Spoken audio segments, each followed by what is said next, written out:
This YouTube channel does not promote any violent, harmful, or illegal activities. All content provided by this channel is meant for an educational purpose only.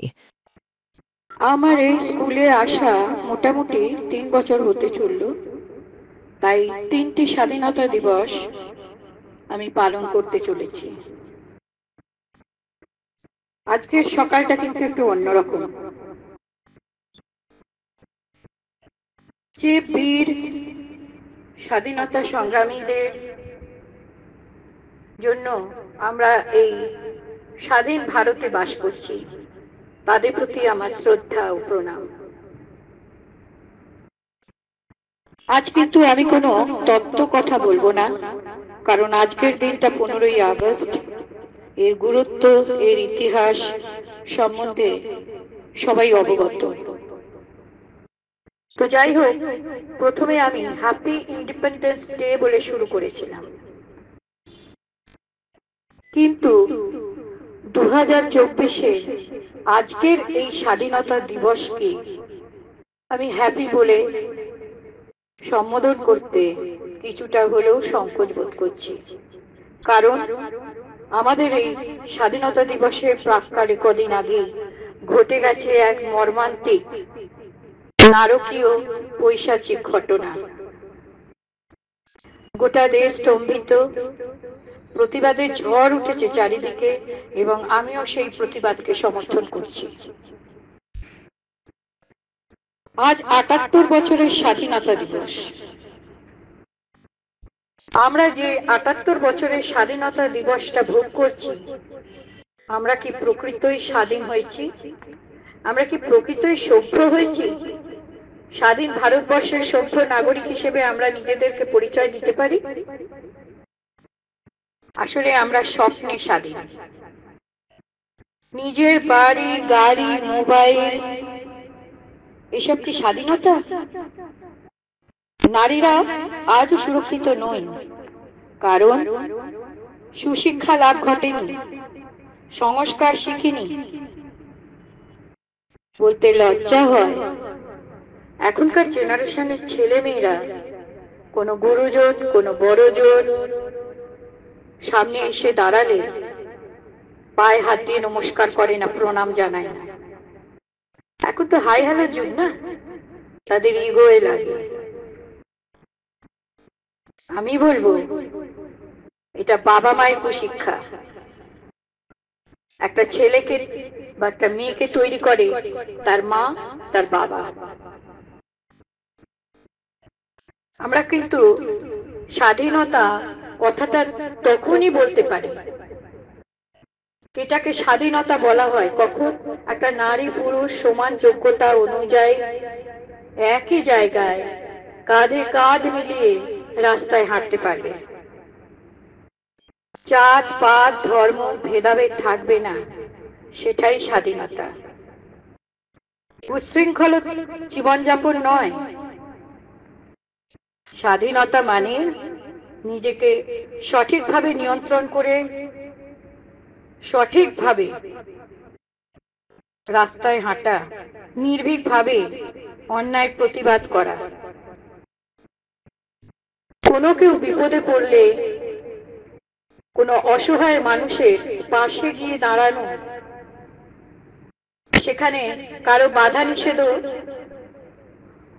মানতে নেই, সাহায্যের হাতটা বাড়িয়ে দিতে হয়, তবেই সেটা মানবিকতার পরিচয়, তবেই সেটাকে স্বাধীনতা বলবো। একটা জিনিস, আজ টেকনোলজির যুগ। টেকনোলজি যত উন্নত হয়েছে, সমাজের অবক্ষয় তত বেড়ে গেছে। কেন? এখন বাচ্চাদের হাতে দেখুন মোবাইল ফোন, আবার যে সে মোবাইল ফোন নয়, অ্যাপেল, আইফোন, কত দাম জানে? ছেলেমেয়েরা কি রোজগার করে? না। তাহলে এগুলো কারা দিচ্ছে? তাদের বাবা মায়েরা তাদের হাতে তুলে দিচ্ছে। একটা বাচ্চা, আমি তার শৈশব থেকেই বলছি, এই জেনারেশন বলছি, তার মা যখন বাচ্চাটাকে খাওয়াতে যায়, বাচ্চাটা কাঁদে, বাবা গেছে বাইরে, তাহলে তখন সে কি করবে? বাচ্চাটাকে তো খাওয়াতেই হবে। তখন মা তার নিজের ফোনটা কার্টুন চ্যানেল খুলে বাচ্চাটার হাতে ধরিয়ে দেয়। বাচ্চাটা সেই কার্টুন চ্যানেল দেখতে দেখতে গপ গপ করে খেয়ে নেয়। এই যে একদিনের অভ্যেসটা হলো, এটা কিন্তু বরাবরের জন্য হয়ে গেল।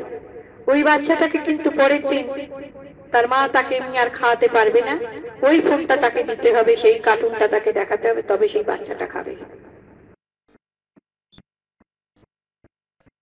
এখন আমি বলবো, মোবাইল তো আর বাচ্চাদের হাত থেকে কেড়ে নিতে পারবেন না। আপনারা একটা কাজ করুন, বাচ্চাকে মোবাইলটা হাতে রাখতে দিন, কিন্তু একটা সময় ধরে দিন। তোমরা এতটা সময় মোবাইল দেখো, কিন্তু কিছুটা সময় তোমাদের গল্পের বই পড়তে হবে। সে ভূতের বই হোক, ভূতের গল্প পড়তে তোমরা ভালোবাসো, কিছু গোয়েন্দা গল্প পড়ো, প্রেমের গল্প পড়তে পারো। সুচিত্রা ভট্টাচার্যের বড় ভালো ভালো প্রেমের কাহিনী আছে, পড়ো বাড়িতে, ভালো লাগবে। যেটা ভালো লাগে, যে গল্পের বই। বাবা মাকে বলছি, একটু সময় লাগবে, কিন্তু হাতে গল্পের বই তুলে দিন, দেখবেন আপনার সন্তান কিন্তু আস্তে আস্তে সেই বইটার প্রতি তার নেশা এসে যাবে। এটা কেবল আপনাদেরই করতে হবে। আরো একটা কথা বলছি, ছেলে মেয়েদের একটা কোয়ালিটি টাইম দিন। আপনাদের বলছি, বাবা মা, ছেলে মেয়েকে সাথে নিয়ে বেড়াতে যান, ঘুরতে যান, সিনেমা যান, ক্লাবে যান, হোটেলে যান, সময় বিশেষে আদর করুন, ভালোবাসুন, কিন্তু অন্যায় করলে দুটো গালে দুটো চড় মারতে ভুলবেন না। সেই চড়টা যেন সুড়সুড়ি দেয়া না হয়, সপাটে চড় হবে, গালে 5টা দাগ পড়ে যাবে। কেন কেন বলছি আমি কথা? যাতে পরবর্তী সময় সেই অন্যায়টা করার আগে তার ওই দুটো চড়ের কথা মনে থাকে, যে আমি এই অন্যায়টা করলে আমার মায়ের ওই দুটো চড় আমার গালে এসে পড়বে। সেই জন্য বলছি, আমাদের সময় আমরা খুব শাসনে মানুষ হয়েছি। আমি তো বলবো আমি মানুষ হয়েছি, আমি মানুষ হয়েছি। আমার বাড়িতে শাসন ছিল, আমার স্কুলে শাসন ছিল সেই সময়। আর শাসন ছিল বলেই কিন্তু আমাদের জেনারেশন, আমরা গর্ব করে বলতে পারি আমরা মানুষ হয়েছি, আমরা মানবিক। সেক্ষেত্রেও আমি বলছি, আপনি বাচ্চাকে 4 বছর অব্দি কোলে পিঠে রাখবেন, তারপর তো এই বিদ্যালয়ের মাটিতেই তাকে পাঠিয়ে দেবেন। সেখানে কারা দেখবে? সেখানে টিচাররা দেখবে। একটা সন্তানের বেশিরভাগ সময়টাই কাটে কিন্তু এই বিদ্যালয় প্রাঙ্গণে, বেশিরভাগ সময়টা সেখানে টিচাররা তাদের দায়িত্ব নিয়ে শিক্ষা দেন, সুশিক্ষা। কিছু ক্ষেত্রে শাসন করার দরকার হয়, কিন্তু ভবিষ্যৎ প্রজন্ম এমনই এসে দাঁড়িয়েছে যে মারা তো দূরের কথা, সামান্য বকুনি দিলেও সেই বাচ্চা বাড়িতে গিয়ে নালিশ করে তার মাকে স্কুলে ডেকে নিয়ে আসছে। মা এসে টিচারদের ধমকাচ্ছে, চমকাচ্ছে, থানায় যাচ্ছে, টিচারদের লাল চোখ দেখাচ্ছে। আপনাদের ছেলেমেয়েরা মানুষ হবে না। আমাদের সময় না, আমরা যখন স্কুলে আসতাম, আমাদের ব্যাগে বই খাতার সঙ্গে একটা কাঠের স্কেল থাকতো, ওটা থাকতো আমাদের সবার ব্যাগে। অনেক সময় ধরুন অঙ্কর খাতা, তাতে লাইন টানতে হতো, মার্জিন টানতে হতো, কিন্তু ওই স্কেলটাই আমাদের কাছে খুব ভয়ানক ছিল। কেন? বিন্দু মাত্র অন্যায় করলে আমারই ব্যাগ থেকে আমারই স্কেল বের করে আমারই পিঠে সেটা ভাঙা হতো। উল্টে মাকে এসে যখন বলতাম, মা আমার পিঠে স্কেল মেরে ভেঙে দিয়েছে দিদিমণি, আমার মা কি বলতো? ঠিক করেছে, বেশ করেছে, তুমি অন্যায় করেছো তাই করেছে। তারা কিন্তু আমাদের অন্যায়গুলোকে কোনোদিন প্রশ্রয় দেয়নি। তাই আপনাদের কাছে অনুরোধ, শিক্ষকদের শাসন করতে দিন, দেখবেন আপনার সন্তান সুন্দরভাবে মানুষ হবে। একটা সুস্থ সমাজ তৈরি হবে আমাদের।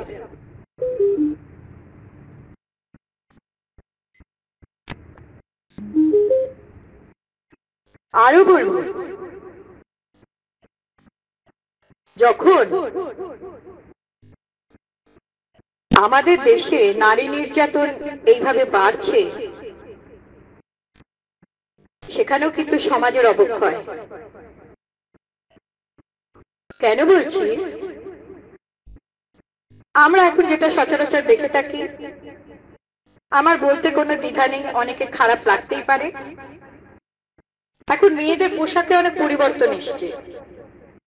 স্ট্র্যাপলেস টপ, ছোট ছোট জামা, মেয়ে বেড়াতে বেরোচ্ছে সেই ড্রেস পরে, বাবা মায়ের সামনে দিয়েই বেরোচ্ছে, মা তো ভীষণ আনন্দিত, মেয়েকে কত স্মার্ট লাগছে, কি সুন্দর লাগছে। মেয়ে যখন রাস্তায় বেরোচ্ছে, চারটে ছেলের চোখে পড়ছে, তারা কটূক্তি করছে, বাজে মন্তব্য করছে, তখন সেই ছেলেগুলোর দোষ হচ্ছে।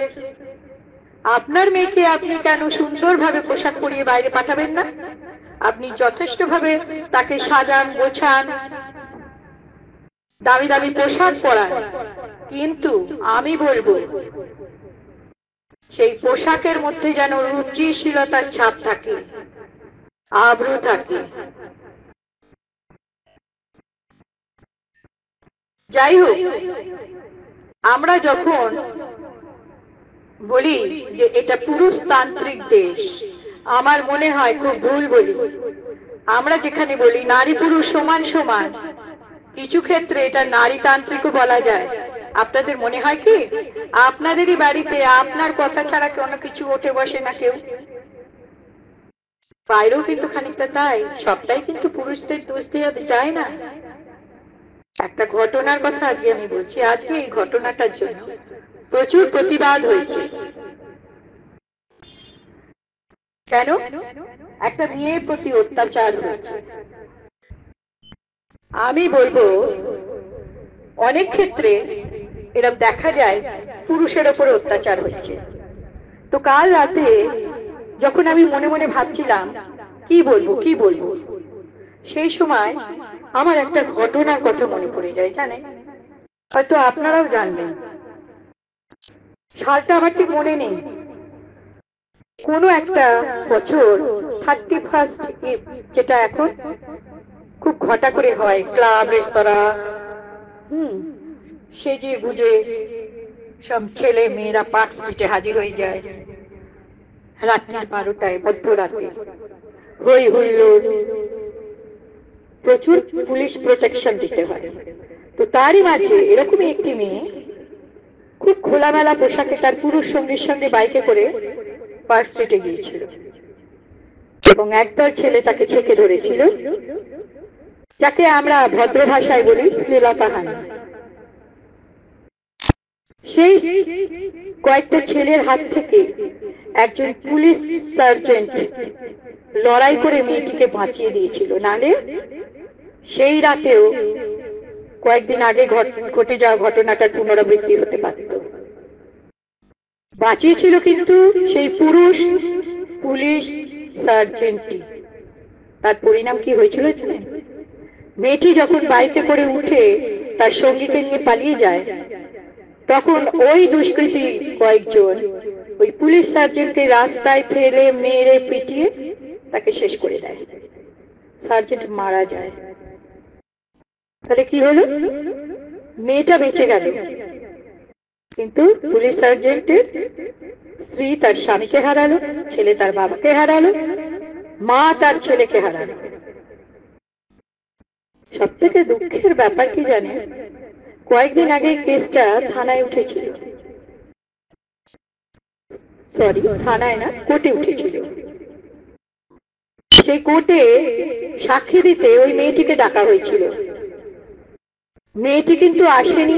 পরবর্তীকালে মেয়েটিকে আর পাওয়াও যায়নি। তাহলে কি হলো? সার্জেন্টের প্রাণ গেল, তার প্রতিদানে সে কিছুই পেল না, মেয়েটি পালিয়ে গেল। কিন্তু সেই দিন কি এই সার্জেন্টের হয়ে কোনো মোমবাতি জ্বলেছিল? জ্বলেনি। সেই মা, মেয়েটির মা, সেই সার্জেন্টের পরিবারে এসে দেখা করে কৃতজ্ঞতা জানিয়েছিল? জানায়নি। তাহলে শুধু ছেলেদের দোষ দিলে হবে না, নিজের বাড়িতে নিজের মেয়েকেও সংযত রাখুন, সুশিক্ষা দিন। আমাদের ব্যাগে স্কেল থাকতো, সেই স্কেল আমাদের পিঠে পড়তো। এখনকার দিনে ছাত্রছাত্রীদের ব্যাগে কি পাওয়া যাচ্ছে? নিষিদ্ধ জিনিস। আমি আর সেটা নাই বা বললাম। আমি 20 তারিখে গার্জেন কল করেছি, তখনই আমি বলবো। আর বড়দিকে আমি বলেছি, আপনার পায়ে ধরুক, হাতে ধরুক, আপনাকে জড়িয়ে ধরুক, মেয়েটিকে তাড়িয়ে দেবেন স্কুল থেকে, যাতে পুনরাবৃত্তি না ঘটে। আর যাই হোক, আসল কারণ হচ্ছে অতিরিক্ত স্বাধীনতা। অতিরিক্ত স্বাধীনতার অপব্যবহার হচ্ছে। অপব্যবহার হতে দেবেন না। সত্যি আজকে আমার খুব দুঃখ হচ্ছে, আমার এই সুভাষ বোসের ভারতবর্ষ কত অবক্ষয় হচ্ছে এই জেনারেশনটার জন্য। আমাদের কি দায়িত্ব নেই ভারতবর্ষকে সুন্দরভাবে, সুস্থভাবে বাঁচিয়ে রাখা? তাদের এই সংগ্রামকে আমাদের প্রণাম জানিয়ে সেই সম্মানটা দেয়া। যাই হোক, আজকে আমি অনেক কথাই বললাম, আর আমি দীর্ঘায়িত করব না বক্তব্য। আবার বলছি, এই সুন্দর আমার জন্মভূমি, আমি আমার জন্মভূমিকে ভীষণ ভালোবাসি। তাকে রক্ষা করার দায়িত্ব আমাদের, আপনাদের সকলের, একজন সুনাগরিক হিসেবে। ধন্যবাদ।